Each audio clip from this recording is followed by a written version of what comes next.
Assalamu aleykum wa rahmatullahi wa barakatuh.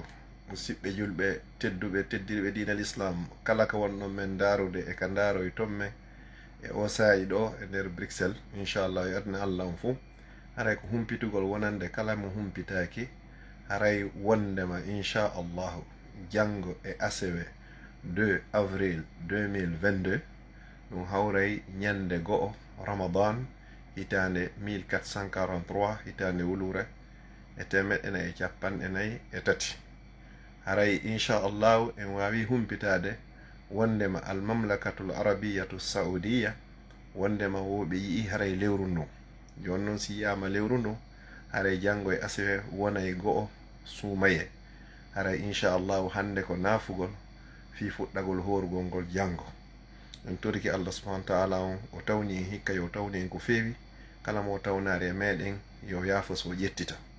Allah newnan en wawen horugol ngol, naafugol ngol, huntingol horugol, horuɓe, ñammingol ñamete, ittugol sadaka, waɗugol umra e ufinagol e insinagol, jantagol inde Allah, hebbina kadi kurkanagol julɓe Allah ɓen ka nder lewru ɗo.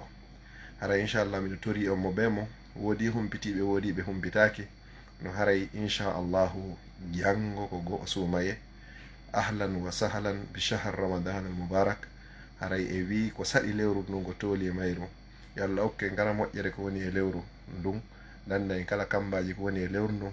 yo Allah newnan en nde suumaye on no yaha hara en fof meɗen, enen e mawo meɗen, en fof meɗen e dendagal julɓeɓen fof rinɗinama e natugol yite jahannama. Allah wata lewru ndun accudu en e bakkatu, Allah wata lewru ndun accudu en e ande, Allah wata lewru ndun accudu en e nawnaji nawnuɓen fof saabu teddugol ndu lewru, argol ndu ɗo lewru. yo Allah hon dikkinɓe ɗo e suumayo yahude. marɓe ɓen fof saabu teddugol ndu lewru, yo Allah hon ɓeydanɓe. ɓe jogaki ɓen fof saabu teddugol ndu lewru, yo Allah hon okkorɓe. turiki Allah karamakoɓe meɗen ɓe, yo Allah hon tabintinɓe. jangoɓe, yo Allah okkorɓe gandal e fammi miijo moƴƴo.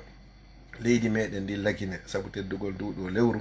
turiki Allah, yo Allah tabintindi adana en ɓuttu e deƴere e nunɗal e fottodiral hakkude laamateri ndin e laamiɓe ɓen.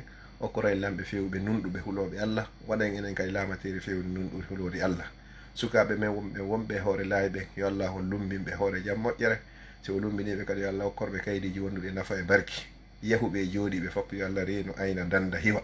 mawɓe fatiɓen fof yo Allah taw harɓe fof ko ɓe aljanna. wonɓe ton e sattede yo Allah ittuɓe naɓa ɓen e newende. mawɓe luttuɓe hakkudeji meɗen yo Allah ɓoynidu en e maɓɓe. zurriyaji wonaɗe e zurriyaji ɗiɗi e ko zurriya kon fof yo Allah hon fewnu e hoore lawol l'islam. mi toriki Allah subhanahu wa ta'ala ko kanko woni ittowo ande, yo Allah ittan kala julɗo ande makko, o be ko andi ko maapi kon e ko ani kon, yo Allah ittanmo saabu teddugol ndu lewru. Allah holli en fuɗɗode nden inchallah, nen torimo kadi yo hollu en timmode nden wondude e diina jaɓaka. kala ko ɗaɓɓa kon e lewru ndun e moƴƴereji, yo Allah waɗu gaɓal meɗen ya rabbal alamin, ya arhamar rahimin, ya arhamar rahimin, ya arhamar rahimin. kullu amin wa antum bi khayr. ko wonuno ko ɓaawo caméra hun ɗo fi andintingol ɗum feƴƴinana ɗo julɓe Allah ɓen ko musidɗo moɗon Abdallah Diallo Bruxelles. yo tori Allah, yo Allah waɗi golleji meɗen fof hara ko saabi Allah.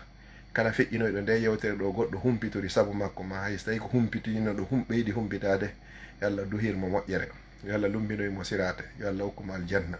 toriki Allah subhanahu wa ta'ala kala feƴƴinoyɗo nde yewtere ɗo tawi o waɗari umra, yo Allah newnanmo no waɗiroya umra. kala feƴƴinoyɗo nde yewtere ɗo tawi o hajjoyari, yo Allah newnanmo hajjoya. kala feƴƴinoyɗo nde yewtere ɗo tawi hina o patron, yo Allah waɗumo patron. kala feƴƴinoyɗo nde yewtere ɗo hara ko o patron, yo Allah ɓeydanmo jawdi ndi. kala feƴƴinoyɗo nde yewtere ɗo hara mawo makko fatike, yo Allah hon yaafoɓe. kala feƴƴinoyɗo nde yewtere hara ɓe wuuri, yo Allah puuɗu balɗe maɓɓe moƴƴina battane maɓɓe. kala feƴƴinoyɗo nde yewtere ɗo hara mo mari jam e ɓuttuka ɓeygone makko, yo Allah hon duumi. kala feƴƴinoyɗo nde yewtere ɗo yo Allah waɗa zurriya makko hunjiɓe qur'ana e sunna, innahu waliyu zalika wal qadiru alayhi. wassalamu aleykum wa rahmatullahi wa barakatuh.